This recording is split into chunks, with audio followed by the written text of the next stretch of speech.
ഇരുളിൻ്റെ മറ നീക്കി ഇങ്ങനെ ചീറിപ്പാഞ്ഞു പോകുന്ന വാഹനങ്ങൾ. മുകളിൽ കറുത്ത പന്തൽ പോലെയാണ് ആകാശം നിൽക്കുന്നത് കേട്ടോ. നല്ല ഭംഗിയുണ്ട് യാത്ര. ഞങ്ങൾ രാത്രിയാണ് യാത്ര പുറപ്പെട്ടത്. ഇടയ്ക്ക് വെച്ച് നല്ല മഴ പെയ്തു കേട്ടോ. റോഡരികിലൊക്കെ നിൽക്കുന്ന ലൈറ്റിൽ മഴ ഇങ്ങനെ അടിക്കുമ്പോൾ ഈ ഒരു ഭംഗി കാണാൻ കഴിഞ്ഞു. ശരിക്കും ഇപ്പോൾ ആഴ്ചയിൽ 2 ദിവസം ഞങ്ങൾ പുറത്ത് പോവാറുണ്ട്. 2-3 വർഷമായിട്ടിപ്പോൾ ആഴ്ചയിൽ 2 ദിവസം ഞാൻ എനിക്ക് വേണ്ടി മാത്രം മാറ്റിവെക്കുന്ന ദിവസമാണ് കേട്ടോ യാത്ര പോവുക. അതല്ലെങ്കിൽ എനിക്കിഷ്ടമുള്ള കാര്യം ചെയ്യും. ആ ഒരു 2 ദിവസം ഞാൻ എനിക്ക് വേണ്ടി മാത്രം ജീവിക്കാറുണ്ട്.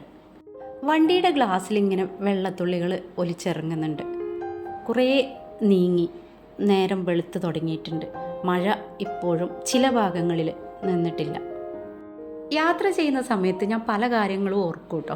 അതുപോലെ തന്നെ എനിക്ക് എഴുതാനുള്ള കാര്യങ്ങളൊക്കെ വണ്ടിയിലിരുന്ന് എഴുതും. വണ്ടിയിൽ ഉമ്പായിയുടെ ഗസൽ ഇങ്ങനെ മൂളുന്നുണ്ട്. പക്ഷേ മക്കൾക്ക് ഗസൽ ഇഷ്ടമല്ല.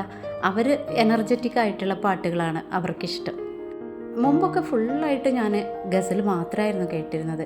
എന്നാൽ ഇപ്പോൾ എനിക്കും നല്ല പാട്ടുകളൊക്കെ ഇഷ്ടമായി തുടങ്ങി. ലൈഫിൽ ഒരുപാട് പ്രതിസന്ധികൾ തരണം ചെയ്ത് നമ്മൾ മുന്നോട്ട് വരുമ്പോൾ നമുക്ക് ക്വാളിറ്റി കൂടും. ഓരോരുത്തരും ഓരോരുത്തരുടെ ജീവിത ചുറ്റുപാടുകളിലൂടെ കടന്നു വന്ന ബുദ്ധിമുട്ടുകളും ദുരിതങ്ങളൊക്കെ പറയുമ്പോൾ ഞാനിരുന്ന് ചിരിക്കാറുണ്ട്. ഞാൻ ഡിപ്രഷൻ മോഡിലൂടെയൊക്കെ കടന്നു പോയിട്ടുണ്ട്. ഒരുപാട് മെഡിസിൻ എടുത്തിട്ടുണ്ട്. അതിനൊക്കെ ശേഷമാണ് ഞാൻ ഇതുപോലെ എനർജറ്റിക്കായി മാറിയത്. മനസ്സിന് അസുഖം എന്ന് പറഞ്ഞാൽ കളിയാക്കുന്നവർ ഇപ്പോഴും ഉണ്ട് കേട്ടോ.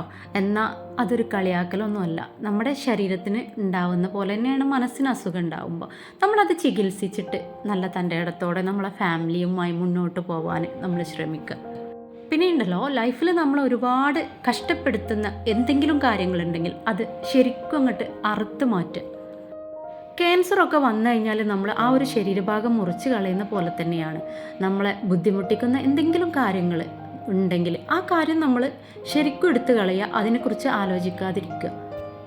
പിന്നെ ഉണ്ടല്ലോ, ലൈഫിൽ നല്ല കാലത്തായാലും മോശം കാലത്തായാലും നമ്മുടെ സ്വകാര്യതകൾ ആരോടും ഷെയർ ചെയ്യാതിരിക്കുക. അത് നമ്മുടെ സ്വന്തം ഉമ്മയാണെങ്കിൽ പോലും ഷെയർ ചെയ്യരുത്. നേരെ മറിച്ച് നമുക്ക് ഹസ്ബൻഡിനോടോ മക്കളോടൊക്കെ ഷെയർ ചെയ്യാം. അവരായിരിക്കും നമ്മുടെ കൂടെ എന്നും ഉണ്ടാവുന്ന ആൾക്കാർ. ഫാമിലിയുടെ സപ്പോർട്ട്, നമ്മുടെ ഹസ്ബൻഡിൻ്റെയും മക്കളെ സപ്പോർട്ട് കിട്ടിയാൽ തന്നെ ലൈഫ് വലിയ സന്തോഷമായിട്ട് മാറും. ഒരാളുടെ കയ്യിലും എൻ്റെ ലൈഫിൻ്റെ താക്കോല് കൊടുക്കാൻ ഞാൻ തയ്യാറല്ല. ഇതൊക്കെ ഇപ്പോൾ പറയുന്നത് എന്തിനാണെന്നല്ലേ? ഇത് കേൾക്കുമ്പോൾ ചിലർക്കൊക്കെ ബോധോദയം ഉണ്ടാവട്ടെ എന്ന് വിചാരിച്ചിട്ടാണ് എന്ന് നിങ്ങൾ കരുതിക്കോളൂ. അങ്ങനെ യാത്രയിൽ ഞങ്ങൾ ഒരു സ്ഥലത്ത് ചായ കുടിക്കാൻ വേണ്ടി ഇറങ്ങിയിട്ടോ. അപ്പോൾ ഇതാ പുല്ലിലും പുൽനാമ്പുകളിലൊക്കെ ഇതുപോലെ വെള്ളത്തുള്ളികൾ ഇങ്ങനെ പറ്റി കിടക്കുന്നുണ്ട്. പിന്നെ ഊട്ടിയുടെ ഭാഗത്തൊക്കെ ഇതുപോലെ പൂക്കൾ നിറഞ്ഞു കിടക്കുകയാണ്. അവിടെയൊക്കെ പ്രകൃതി തന്നെ നല്ല പൂക്കൾ കൊണ്ട് ഭംഗിയാണല്ലോ. ഒരുപാട് പ്രാവശ്യം ഊട്ടിയിൽ വന്നതാണെങ്കിലും എന്നും കണ്ണിന് ഒരു കുളിർമ തന്നെയാണ് ഊട്ടി.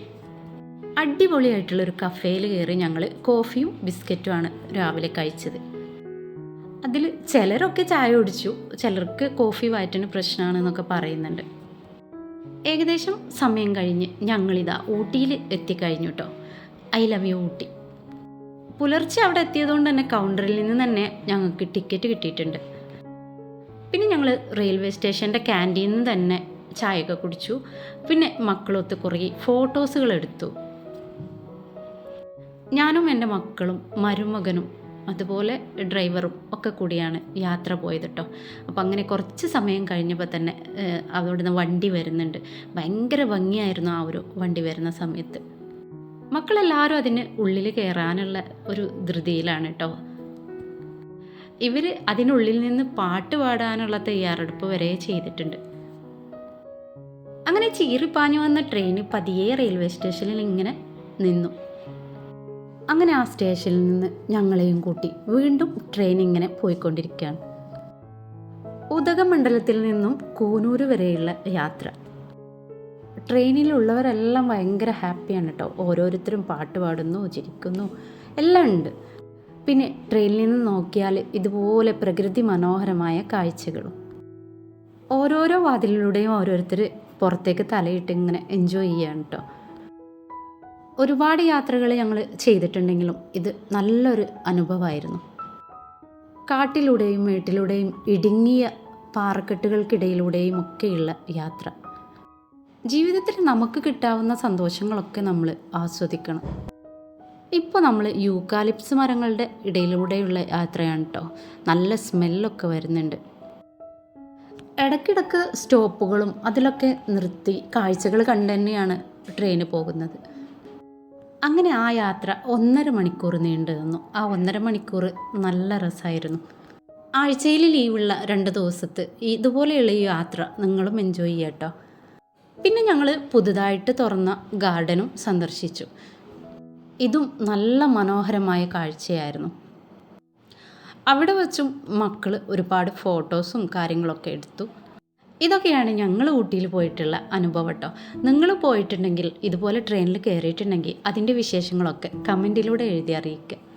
അപ്പോൾ വീണ്ടും കാണുന്നത് വരെ എല്ലാവർക്കും നന്ദി, നമസ്കാരം. ഇനിയും പുതിയ വീഡിയോസുമായി വരുന്നത് വരെ